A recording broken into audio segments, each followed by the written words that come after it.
A Body to Die For, a Stan Kraychik mystery, Book 1. Author Grant Michaels, publisher Stonewall Inn Press, narrator Eric Ost. A Body to Die For, a Stan Kraychik mystery, Book 1. Author Grant Michaels, publisher Stonewall Inn Press, narrator Eric Ost. Chapter 7. The Horse's Mouth. It was just after 5 p.m. when I got out of the station. I was about to hail a cab back to the shop when I noticed the rush hour traffic was already petrified. There's nothing like being in a cab when the only thing moving is the meter. It would be quicker and cheaper to walk, so I did. The only problem was, with daylight savings time over, the sun had long since gone down, and I wasn't ready for the cold wind that blew around me. Another reminder that Boston is a city where half a year is spent anticipating, enduring, or recovering from a phenomenon called winter. While walking, I thought about what had happened in Branco's office. Two things bothered me. One was Calvin's report. He'd dumped suspicion on me simply by lying to the police. The other was Branco's cavalier attitude toward gay people, along with his mindless deference to the captain. As my annoyance increased, I walked faster, which helped dissipate the tension and also warmed me up. As an added consolation, the cars I passed on foot never caught up to me.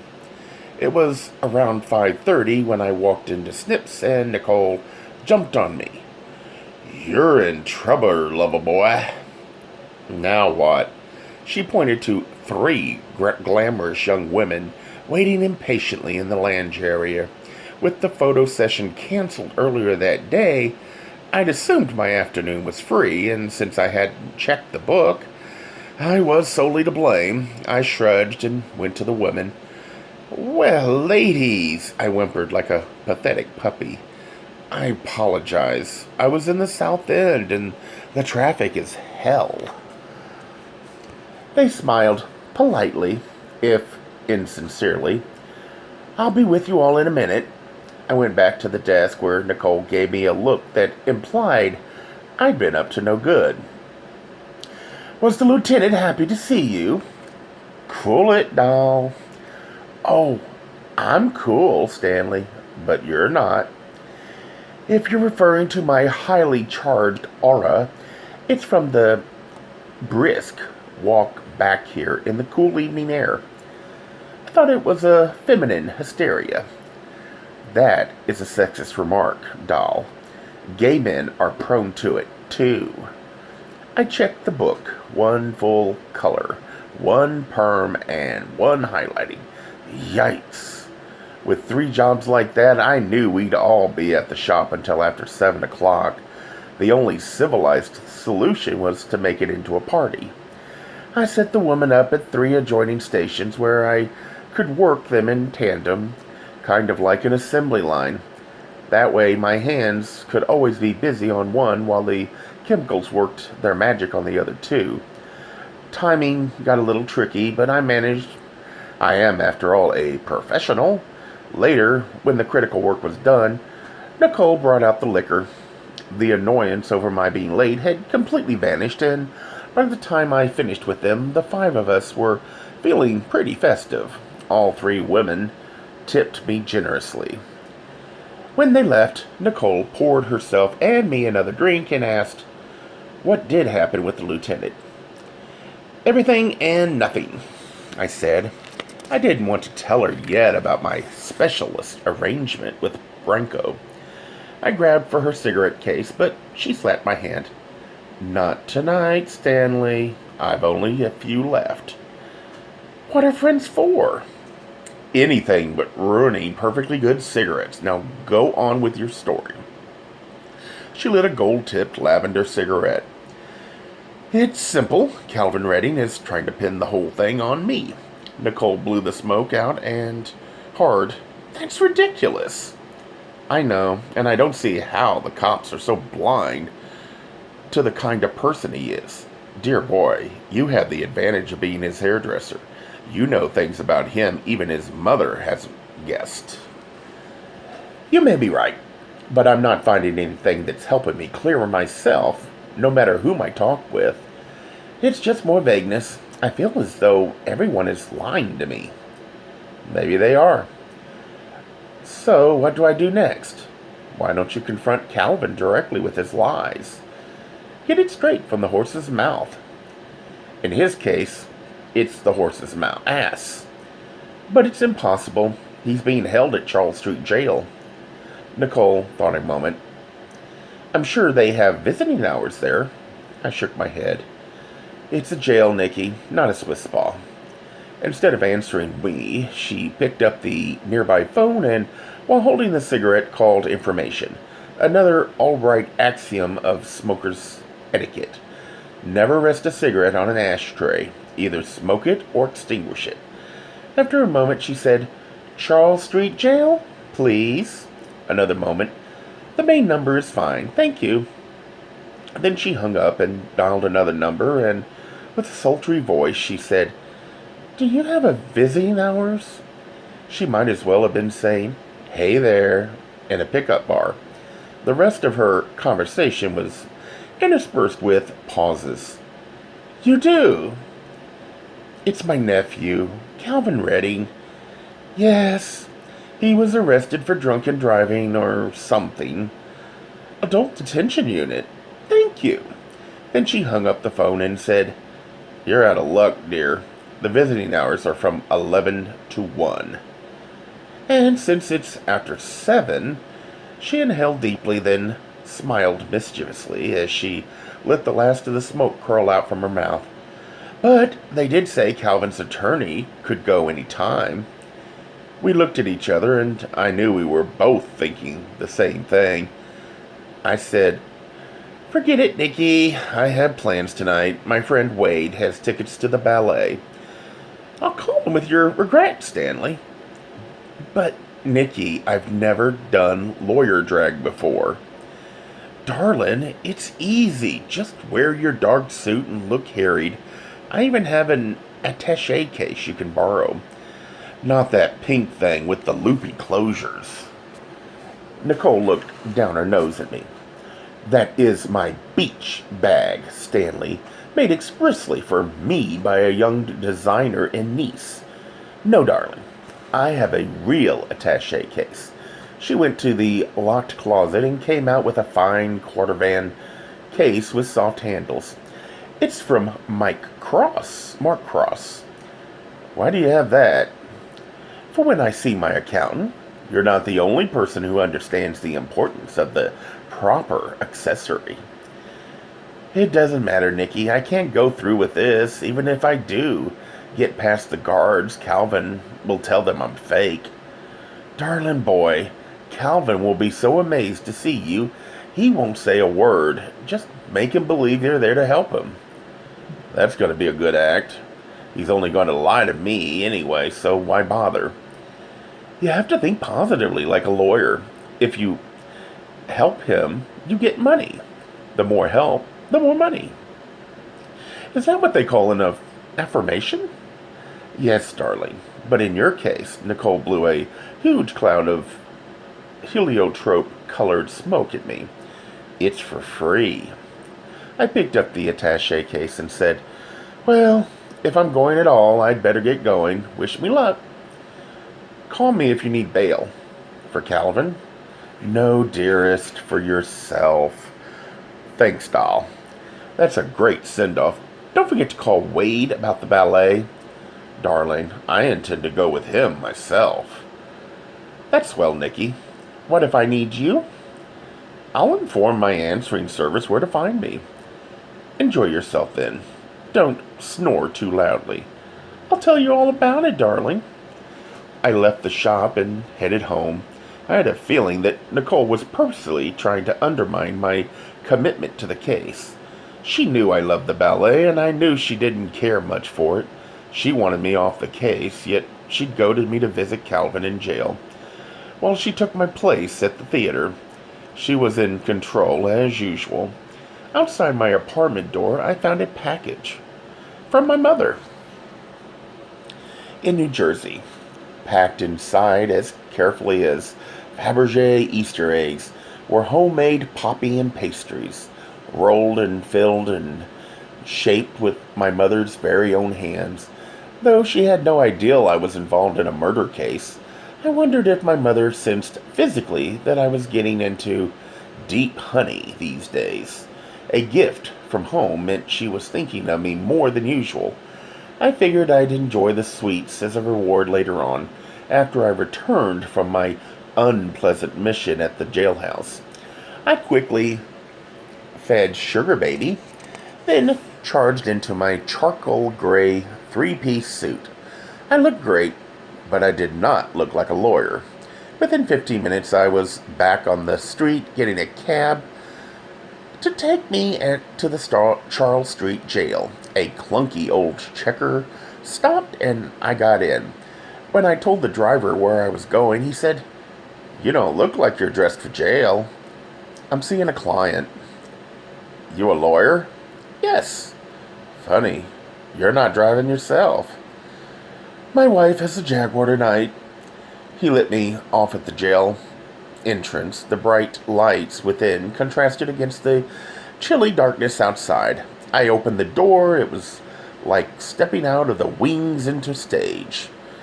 Too bad I hadn't rehearsed the part I was playing. It reminded me of those bad dreams where you have to perform something you know nothing about, like brain surgery on your mother. Instead, a damp, metallic smell greeted me. I walked deliberately to the front desk as though I belonged there, just like a lawyer. The cop behind the desk ignored me. I said, "I'm here to see my client, Calvin Redding." The cop hadn't looked up from the sports page he was reading. He just grumbled, "Sign in." I looked around and thought, sign in on what? There wasn't a piece of paper anywhere in sight, at least not one I could go to. I could feel panic rising in my shoulder blades, and I wanted to scramble the hell out of that place. Then the cop jabbed a clipboard at me. I filled in the form quickly, in the self-important way I imagined a lawyer would. My writing was completely illegible. The cop took it and examined it. He still hadn't looked at me. He swiveled in his chair and flipped through a file drawer full of folders and papers. Then he turned back to me with weary eyes and said, "I don't have your name here." "I'm with the law firm that's representing him." "What's the name?" What was the name I'd seen on Calvin's police report? I could only remember J something. Seconds passed and I knew it wasn't going to come, so I had to resort to the only thing I could think of. I had just begun to say Stanley Kraychik when Ned Rorum's handsome face suddenly popped into my mind, and the name Rollum appeared on my tongue. It came out all together. Stalorum. The cop behind the desk said, "Huh?" "It's Rollum," I said with perfect elocution. "Rome?" "J.T. Aurorum," I repeated even more distinctly.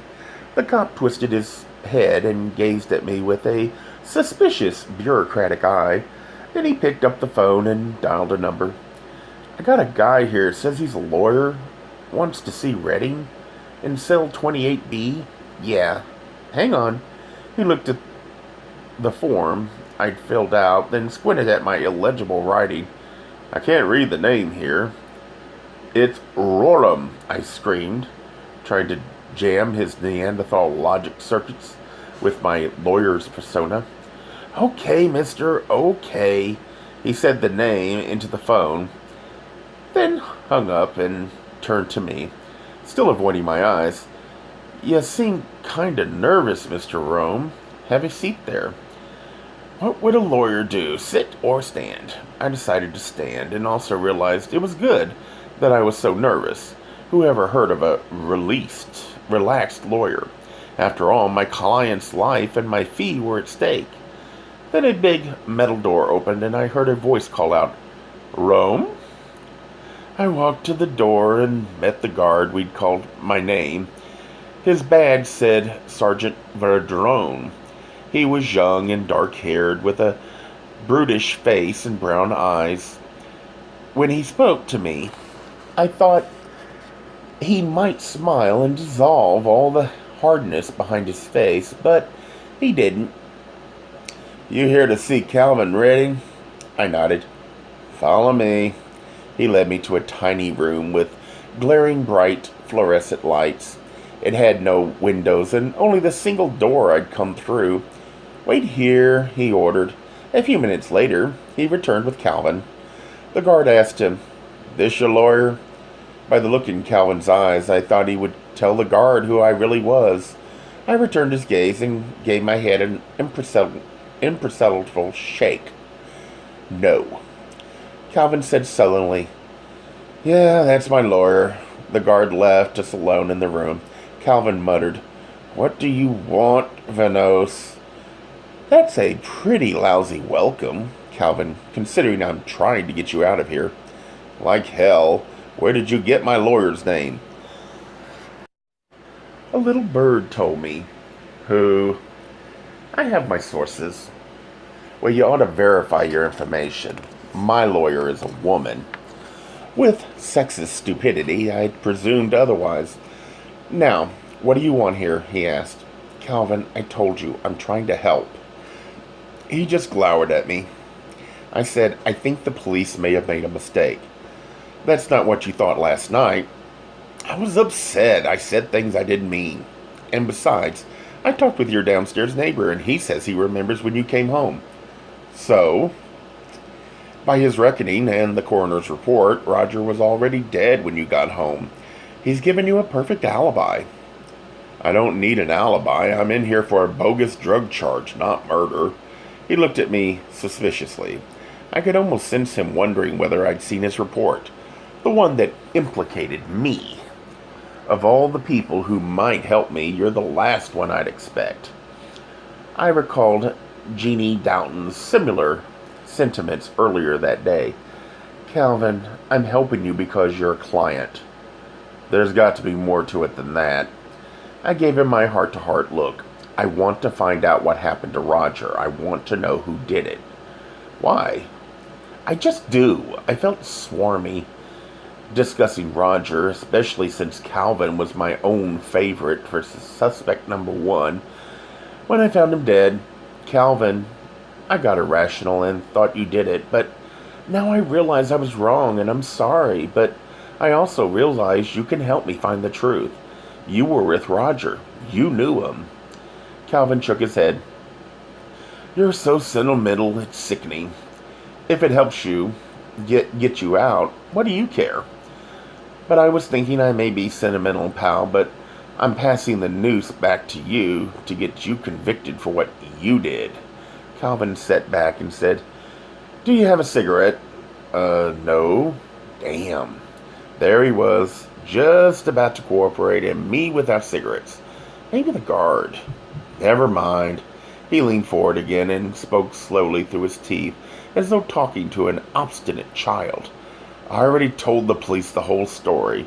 Then he paused, bothered about something. "Have you talked to them?" "Yeah." "What did they tell you?" "The police aren't exactly chatty, Calvin. That's why I'm here. I'm free and you're not. And face it, the police aren't going to help you the way I can." What a line. "My lawyer is helping me just fine, but my services come free." "Nothing is free for me." My nice guy act wasn't working, and I sensed I was losing my chance to get some facts out of him. Direct questions. That's what I needed. "Calvin, who has keys to your place besides yourself?" "No one." "What about Aaron?"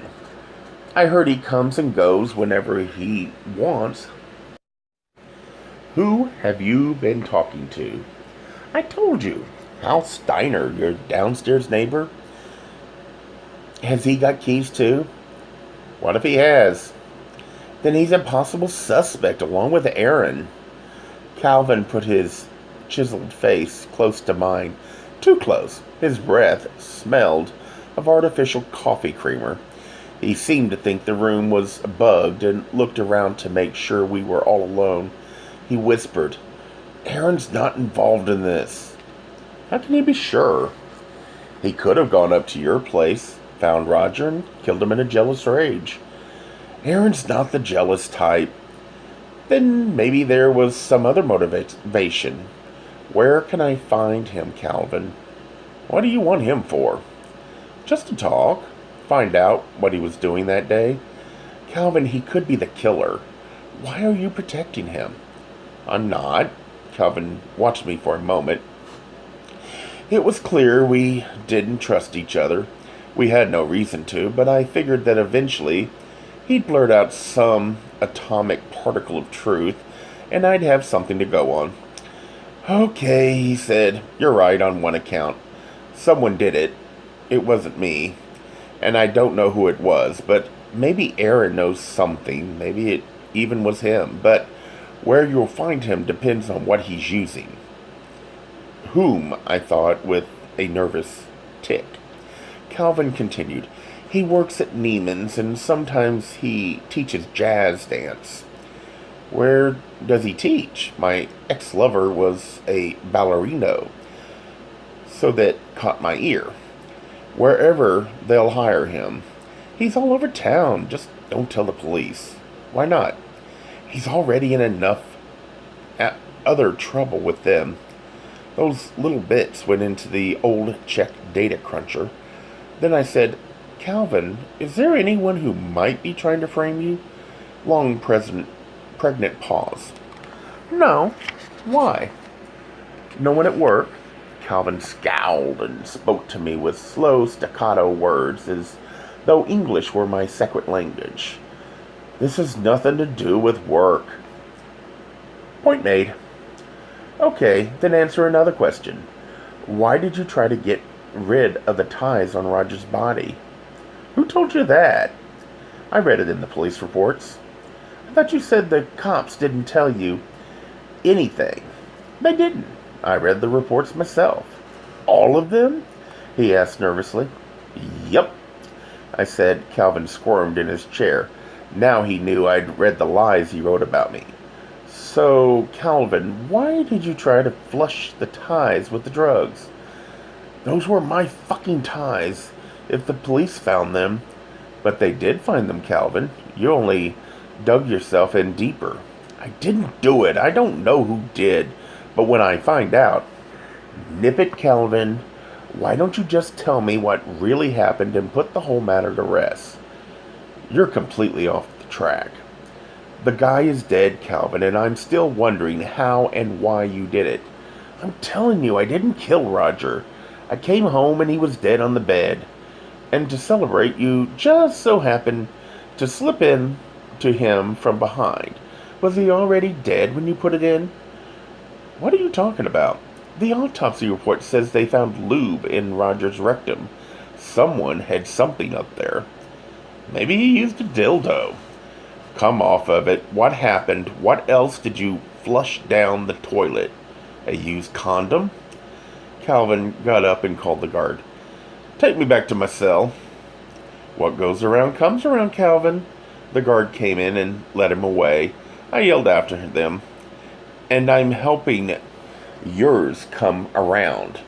But they'd already disappeared into the bowels of the prison.